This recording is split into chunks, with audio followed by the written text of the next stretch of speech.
RFI, la voix de l'Amérique.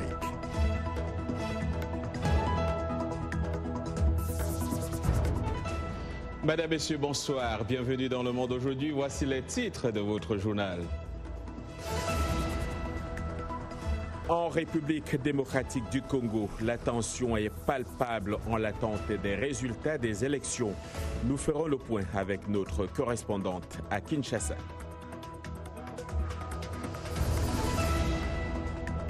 Au Gabon, le calme est revenu après cette tentative de putsch manquée qui continue d'animer les débats.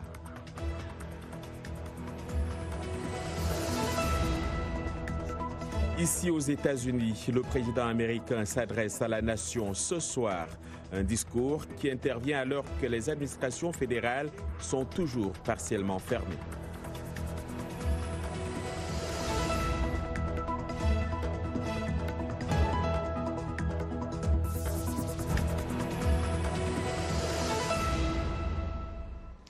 Bonsoir. Les Congolais attendent toujours les résultats des élections. Plus d'une semaine après un scrutin crucial, la Commission électorale n'a pas encore fixé de date pour l'annonce des résultats. Ce report et ce manque de visibilité attisent les tensions et les appréhensions au sein de la population. Salwa Jafari. À Kinshasa, impossible d'oublier que l'issue des élections présidentielles est toujours incertaine. Les énormes affiches des candidats à tout coin de rue sont là pour le rappeler. L'attente des résultats nous fait encore plus mal au cœur que l'attente de la victoire de celui pour lequel nous avons voté aux urnes. Nous serions heureux de recevoir un retour sur les résultats après avoir accompli le devoir d'aller voter. En apparence, la vie est normale dans la troisième métropole d'Afrique aux 10 millions d'habitants. Les commerces sont ouverts et les embouteillages se forment toujours aux heures de pointe. À part les agents de la circulation, aucun déploiement particulier des forces de sécurité, en attendant que la commission électorale livre son verdict. Du côté du pouvoir, ils chantent la victoire, mais du côté de l'opposition, ils chantent également la victoire. En fin de compte, nous ne savons pas qui a vraiment gagné. Nous vivons dans la peur. La capitale, historiquement fief de l'opposition, est sur le qui-vive. Les Congolais retiennent leur souffle au fil des déclarations de la CENI. Ils reportent en une semaine. Après une semaine, on a encore reporté à 14 jours. Et après, bref, on nous dit qu'on n'est pas encore sûr dans un délai X. À ce moment-là, on ne sait plus vous faire confiance. Et pour cause, en 2006 et en 2011, la proclamation de la victoire du président Joseph Kabila s'était soldée par un cycle de protestations et de répression et la mort de plusieurs dizaines de personnes à Kinshasa. Restons en RDC où, selon l'armée, au moins 8 civils, dont des membres de familles de militaires, ont été tués dans la nuit de lundi à mardi dans une incursion d'hommes armés à Béni, dans l'est du pays. La police, qui avançait le même bilan, a ensuite revu à la hausse son décompte, qui est passé à 10 morts. Un responsable de la société civile locale et un observateur ont avancé le bilan de 11 civils tués. La ville et le territoire de Béni sont depuis octobre 2014 la cible d'attaques généralement attribuées aux ADF, les Forces démocratiques alliées, un groupe armé d'origine ougandaise. L'actualité, on le disait, en RDC évidemment reste dominée par la politique dans l'attente des résultats des élections du 30 décembre dernier. Pour en parler, rendons-nous à Kinshasa où nous attend Anastasie Tudièche, notre correspondante sur place. Anastasie, bonsoir.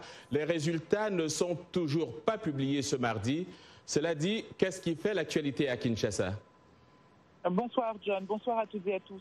Alors cet après-midi, une psychose s'est emparée du centre-ville sans que l'on sache vraiment l'origine. Les bureaux se sont vidés parce que la rumeur s'était répandue dans le centre-ville et que bien la proclamation du vainqueur aurait lieu aujourd'hui et que le vainqueur en question était Emmanuel Ramazani Shadari. Et c'est suite à cette rumeur que le centre-ville s'est donc vidé avant que la vie ne reprenne son cours tranquillement à Kinshasa. Alors du côté des Kinois, psychose, du côté des politiques, eh bien c'est l'exaspération, l'attitude l'attente de la proclamation devient difficilement tenable. Didier Chimanga, le porte-parole de la coalition CACH, Cap pour le changement, qui soutient Félix-Antoine Tshisekedi, n'y va pas par 4 chemins. Écoutez-le. Oui, on est très inquiets. Ouais. Nous exigeons de la CENI de pouvoir nous donner une date fixe parce que c'est tout à fait irresponsable de pouvoir dire qu'on reporte ces résultats sine die comme ça sans nous donner une date précise. Ça relève presque de l'amateurisme. Après cet exercice quand même à saluer, qui est celui de la tenue de ces élections le 30 décembre dernier, qui sont quand même des élections qui se sont déroulées sur l'entièreté de la République démocratique du Congo et surtout des élections qui ont permis au peuple congolais de démontrer son opposition à la continuité du pouvoir en place. Je reviens vers vous, Anastasie Tudièche. Comment réagit le camp de la majorité présidentielle ? Eh bien, John, du côté de la majorité présidentielle, on ne mâche pas ces mots non plus. André Alain Atundu, le porte-parole du FCC, la plateforme présidentielle, a tiré carrément à boulet rouge sur la SENCO aujourd'hui. Écoutez-le. Pendant la proclamation des résultats provisoires, la majorité présidentielle appelle le peuple à une vigilance absolue et au calme. En effet, circule dans certains milieux ésotériques un plan savamment conçu sous la forme d'une fusée à 3 étages pour atteindre l'objectif d'une transition sans Kabila, cas de figure que ne prévoit aucun mécanisme démocratique, aucune disposition constitutionnelle. Anna, et que dit-on du côté de la SENCO ? Eh bien, du côté de la SENCO, on maintient qu'on a des résultats fiables quant aux candidats. On rappelle toutefois qu'aucun nom n'a été prononcé et l'on met au défi ceux qui voudraient dire le contraire, eh bien, d'en produire les preuves. Et en quelques secondes, Anna, pour terminer, est-ce que vous savez, vous, quand est-ce que les résultats seront publiés, des indiscrétions ? Écoutez, côté CENI, on n'affirme que la proclamation a lieu demain, c'est ce qui circule, mais au moment où nous parlons, John, les 13 membres de la plénière sont réunis dans les quartiers généraux de la Commission électorale nationale indépendante. Anastasie Tudièche, merci pour toutes ces explications. Je rappelle que vous êtes notre correspondante à Kinshasa. Au Gabon, le calme est revenu ce mardi. Internet est progressivement rétabli dans la capitale, Libreville, où une tentative de coup d'État militaire a échoué hier. Une tentative de putsch condamnée unanimement par les Nations Unies, l'Union africaine et la France. Ces événements surviennent en l'absence du président Ali Bongo Ondimba, qui poursuit toujours sa convalescence au Maroc. Sa date de retour au Gabon reste inconnue. Dans les rues de la capitale, le sujet de ce putsch manqué continue d'animer les débats. Voici quelques réactions des Gabonais recueillis par Ismaël Obianguenze. Je vous dirais que ça, il n'y a pas un montage. Ils ont été envoyés par les grands pour dire quoi. Parce que quand il s'agit de putschistes, il faut tous les corps réunis. Mais seulement là, les bérets verts. Les bérets verts sortent de la présidence de la République. Dans ma sécurité, je ne l'ai pas craint. Si c'était sérieux, je ne sais pas d'abord comment ils se sont préparés. Donc je dois être tout simplement de dire que c'était sérieux parce que je n'étais pas avec eux. Mais s'ils ont décidé tout simplement de le faire, et n'ont pas demandé tout simplement de faire un coup d'État, il faut bien comprendre tout simplement le discours tout simplement qu'il a lu. Il a appelé les gens tout simplement que nous assions sur une table et que nous essayons tout simplement d'arranger tout simplement ce malaise qui perturbe tout simplement sur ce pays depuis l'absence tout simplement de notre chef d'État. Est-ce que ce n'est pas normal que nous puissions chercher notre père? Est-ce que ce n'est pas normal que nous puissions poser tout simplement des questions tout simplement pour notre père? Il est où? En suivant les différentes péripéties tout au long de la journée, on s'est rendu compte que ce n'était pas une blague, ce n'était pas d'amusement. Paix aux âmes de ceux qui les ont perdus. Vraiment, on adresse ses condoléances aux familles attristées. C'est un moyen de revendication que nos frères d'armes ont maladroitement exploité. Mais je trouve qu'on aurait pu trouver d'autres solutions à cette équation. Mais ce qu'on ne maîtrisait, on ne doit rien négliger, c'est qu'ils ont peut-être dit a un sens. Et il faudrait que les gens en prennent conscience. Et ces aveux du président nigérian Muhammadu Buhari a reconnu lundi soir que l'armée de son pays essuyait des revers dans sa lutte contre Boko Haram. Le groupe djihadiste qui a lancé de nouvelles offensives dans le nord-est du pays. Ces attaques des djihadistes, notamment contre des bases militaires, viennent contredire les déclarations précédentes du chef de l'État qui s'apprête à briguer un deuxième mandat en février, selon lesquels Boko Haram était pratiquement vaincu. Le président Buhari, qui a été élu en 2015 sur la promesse de mettre fin à l'insurrection islamiste, a fait valoir qu'il est difficile de faire face avec des moyens conventionnels aux incursions et attentats suicides de Boko Haram. Ici, aux États-Unis, Donald Trump a encore fait monter d'un cran la pression pour le mur qu'il réclame à corps et à cri en annonçant un discours à la nation ce soir pour la première fois depuis le bureau ovale. Le président américain a également prévu un déplacement jeudi à la frontière avec le Mexique. Les précisions avec Irénée Herman-Umbo. Engagé dans un bras de fer avec les démocrates qui a provoqué la fermeture partielle des administrations fédérales, le président américain dresse depuis plusieurs jours le tableau d'une grave crise face à l'afflux de migrants. Je peux déclarer un état d'urgence. Cela dépendra de ce qui va se passer dans les prochains jours. Une position rejetée avec force par ses adversaires qui dénoncent une basse manœuvre politique. Ce n'est pas comme ça qu'on gouverne. Taper du poing sur la table, causant des dommages à des millions de personnes, à moins que je ne reçoive que ce que je demande, ce n'est pas ce que dit la Constitution. Au 18e jour du shutdown qui contraint quelques 800 000 fonctionnaires fédéraux à travailler sans être payés, Donald Trump veut parler directement aux Américains. Jeudi, il se rendra à la frontière avec le Mexique pour rencontrer ceux qui sont en première ligne de ce qu'il a baptisé une crise de sécurité nationale. Le locataire de la Maison-Blanche exige le déblocage de plus de 5 milliards de dollars pour édifier le mur promis en campagne afin de lutter contre l'immigration clandestine. Les démocrates qui ont repris le contrôle de la Chambre des représentants à l'issue des élections de mi-mandat répètent qu'ils sont opposés au financement de ce mur qu'ils jugent immoral, coûteux et inefficace. Toujours dans l'actualité, le conseiller américain à la sécurité nationale John Bolton, venu à Ankara discuter du retrait américain de Syrie, a fait face mardi à la colère du président turc Recep Tayyip Erdogan.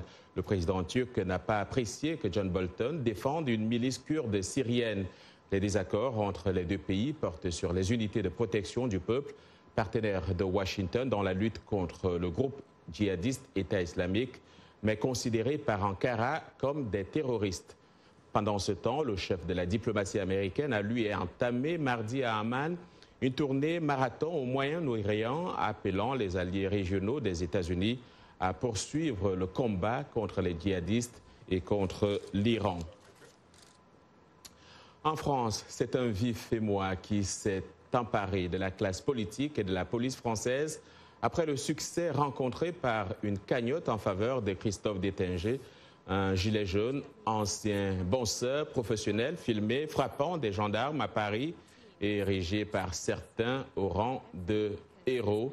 Plus de 115 000 euros ont déjà été récoltés et le nombre de donateurs grimpait de façon exponentielle avant que la plateforme de collecte en ligne Litchi ne décide de ne plus accepter de dons.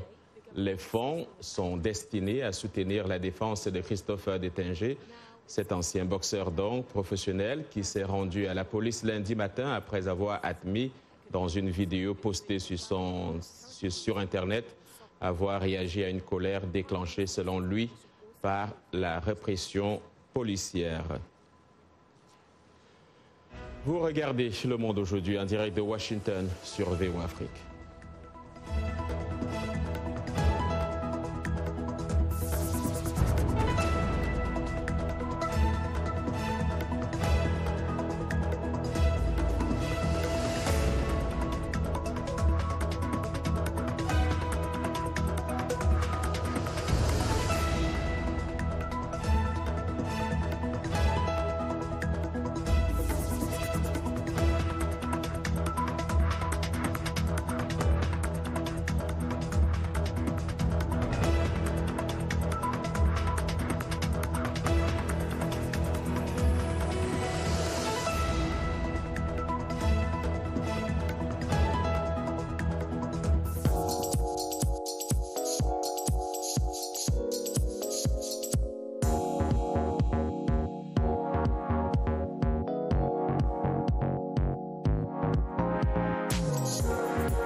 Monde aujourd'hui sur VO Afrique, les titres de cette seconde partie de votre journal. Le Zimbabwe augmente le montant des amendes pour excès de vitesse et conduite imprudente. Le gouvernement entend ainsi renflouer ses caisses.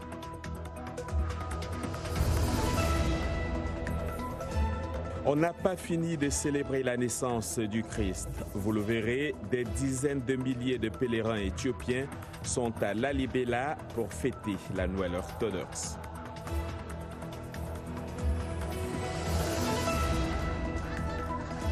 C'est officiel, l'Égypte organisera la CAN 2019. Ainsi en a décidé le comité exécutif de la CAF. Après avoir écouté les deux candidats,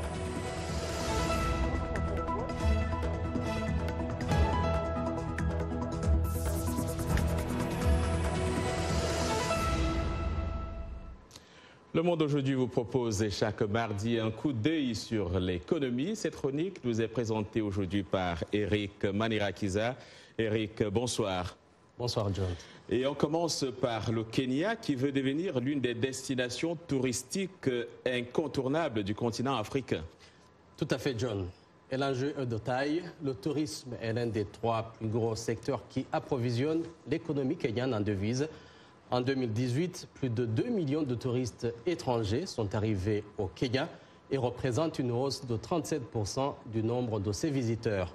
Le secteur a généré plus d'1,5 milliard de dollars, soit une augmentation de plus de 31%. Et actuellement, près de 68 marques hôtelières sont déjà présentes au pays. Nairobi vise donc à attirer de plus en plus d'investisseurs pour augmenter et moderniser ses infrastructures. Et dans la même stratégie, la compagnie nationale Kenya Airways a lancé récemment des vols directs entre Nairobi et New York. Ceci devrait permettre d'augmenter le nombre de visiteurs en provenance des États-Unis, l'un des plus gros pourvoyeurs de touristes du Kenya. Et après l'Afrique de l'Est, on va, Eric, dans le Maghreb, notamment en Libye, pour découvrir l'or vert qui est aujourd'hui menacé. De quoi s'agit-il? Très simple, John. C'est de l'huile d'olive, un trésor séculaire. La Libye, c'est le 11e producteur mondial d'olive avec environ 150 000 tonnes et produit 30 000 tonnes d'huile par an. Toutefois, l'oléiculture en Libye est loin d'être moderne et performante en l'absence d'usines spécialisées dans l'emballage ou dans la mise en bouteille, etc. Et pendant de nombreuses années, les exportations d'huile d'olive se sont limitées aux initiatives personnelles des cultivateurs. Avant la découverte du pétrole en Libye à la fin des années 50, les oliviers ont sauvé les Libyens durant les périodes de soudure et cet arbre précieux était protégé. Suivez ces producteurs. Les olives à Tahuna constituent une entreprise familiale et la production d'huile était la seule ressource de la communauté durant les périodes de vaches maigres. L'olivier est une mère nourricière. Nous utilisons son huile pour manger, ses feuilles pour nourrir les animaux et son bois pour le chauffage. Tout ce qui vient de l'olivier est une bénédiction. Avant l'indépendance de la Libye, il était interdit de transformer des oliviers en charbon de bois. Et quiconque contrevenait à cette mesure était sévèrement puni. Mais à présent, les oliviers sont détruits en toute impunité pour fabriquer du charbon de bois. Et dans l'urgence, les autorités s'activent d'abord à protéger les productions locales et subvenir aux besoins du marché domestique. Enfin, développer l'oléiculture et améliorer la qualité de l'huile d'olive pour conquérir les marchés européens et concurrencer la production des voisins du Maghreb. Et avant de nous quitter, John, destination l'Afrique australe, et dans un contexte de ralentissement économique, le gouvernement du Zimbabwe a décidé d'augmenter considérablement le montant des amendes des infractions au code de la route, notamment les excès de vitesse et la conduite imprudente. Et selon le gouvernement, ces amendes devront augmenter les revenus et réduire les décès sur les routes. Mais certains Zimbabwéens voient cette mesure d'un mauvais œil. Reportage signé Columbus Mavunga, présenté par Raissa Gironde. À partir du 1er janvier, les auteurs d'infractions routières au Zimbabwe devront payer jusqu'à 700 $ s'ils sont pris en flagrant délit d'excès de vitesse ou d'ébriété ou encore en conduisant sans permis. Avant, l'amende maximale n'était que de $30. Le gouvernement du président Emmerson Mnangagwa a déclaré que ces amendes, en plus de générer des revenus pour le gouvernement, rendraient la conduite plus sûre. Les réfractaires de cette réforme parlent de mesures désespérées pour soutirer de l'argent à une population déjà surtaxée. Les routes au Zimbabwe sont maintenant inutilisables. Maintenant, ils augmentent les amendes jusqu'à $700. Où irait cet argent? Toutes les routes sont pleines de nids de poules. Mais tous les citoyens ne sont pas contre l'augmentation des amendes. Je pense que les autorités ont une autre vision. Peut-être elles veulent des routes en bon état et veulent donc s'en assurer. L'agence gouvernementale se félicite de la nouvelle mesure, mais beaucoup reste à faire. Quand on parle de sécurité routière, ce n'est pas seulement les amendes. On doit également apporter de l'éducation, des véhicules en bon état. C'est un bon début. Le gouvernement a annoncé qu'il se lançait dans un programme de réparation et d'élargissement des routes qui, au fil des ans, sont devenues des pièges mortels en raison de graves négligences. Voilà, John, il faut réguler la sécurité routière et vous savez qu'ici aux États-Unis, ça fait très mal. Très très mal. Merci Eric et à la prochaine. Et tout de suite, on va en sport retrouver Yacouba Ouedraogo. Yacouba, on sait désormais qui organisera donc la CAN 2019. Bonsoir. Bonsoir John et bonsoir à vous, amis sportifs. Effectivement, ici sera l'Égypte. Mohamed Salah et les siens joueront la CAN 2019 à domicile. Le pays des pharaons a été préféré à son unique concurrent sud-africain par le comité exécutif de l'instance africaine de football, réuni à Dakar aujourd'hui même. L'Égypte, où se trouve le siège de la CAF, abritera donc la première CAN à 24 équipes qui aura lieu du 15 juin au 13 juillet prochain. Le septuple vainqueur de la CAN avait déjà organisé la compétition à 4 reprises, la dernière remontant à 2006. Suivons à présent la déclaration du président de la CAF. Après analyser la situation, après avoir écouté les deux candidats, nous passons au vote. Et aujourd'hui, je suis heureux de vous annoncer que c'est l'Égypte qui va accueillir la CAN 2019. Comme il fallait s'y attendre, les membres de la délégation égyptienne présents à Dakar ont laissé exploser leur joie après cette annonce. Suivez.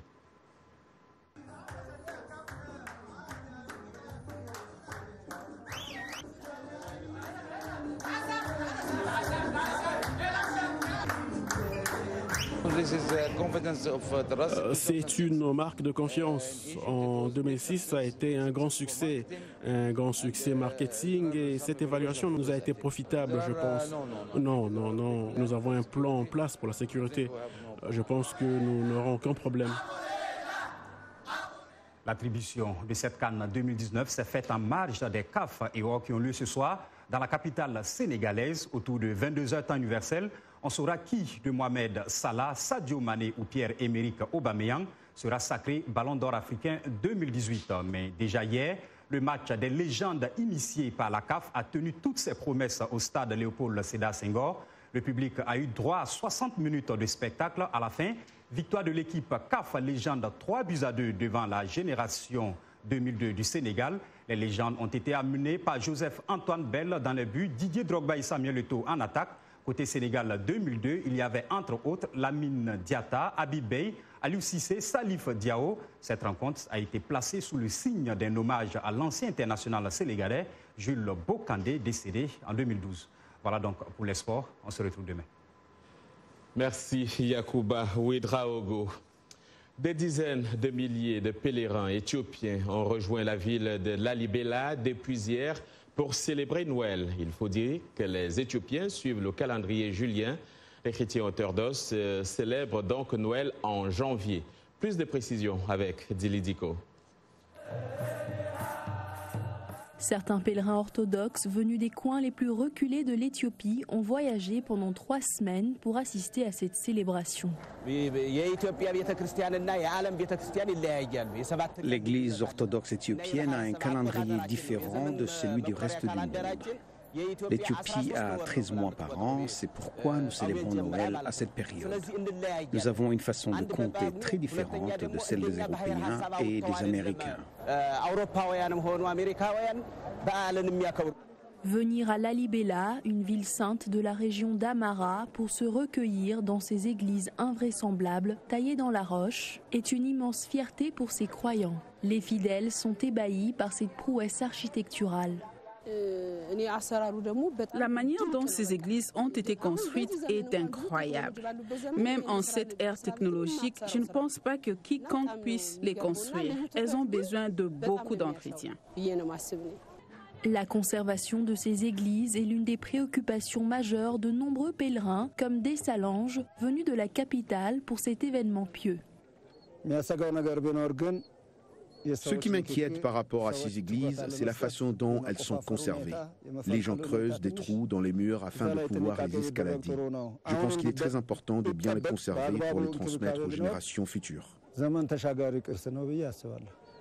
Ce souci de conservation est partagé par les Nations Unies qui, depuis 1978, ont inscrit les 11 églises de Lalibela sur la liste du patrimoine mondial de l'UNESCO. Bonne fête à eux donc. Allons à présent dans la ville indienne de Gujarat où plus de 90 couples se sont dit oui pour le meilleur et pour le pire. C'était lors d'une cérémonie de mariage de masse qui s'est déroulée dimanche dernier. Une cérémonie organisée pour les filles orphelines et défavorisées. La grande cérémonie a vu la participation des membres de la communauté musulmane qui a pu apprécier les mariés habillés de magnifiques robes rouges, d'ornements extravagants et de tatouages. Sans transition, on parle technologie. Elles nous viennent du CES 2019, cette fois-ci, qui s'est ouvert aujourd'hui à Las Vegas. Lors de ce rendez-vous mondial, les entreprises dévoilent leur savoir-faire, notamment dans le domaine de surveillance des conducteurs dans leurs voitures. Désormais, attendez-vous à ce que votre propre voiture vous surveille. De plus en plus de constructeurs automobiles développent non seulement une technologie de conduite autonome, mais aussi beaucoup mettent des capteurs à l'intérieur de voitures pour s'assurer donc que le conducteur ne dort pas au volant ou ne regarde pas un film. Voilà. Et c'est la fin de ce journal. Merci de l'avoir suivi. Merci à toute l'équipe qui l'a préparé. Demain est un autre jour. Bonsoir.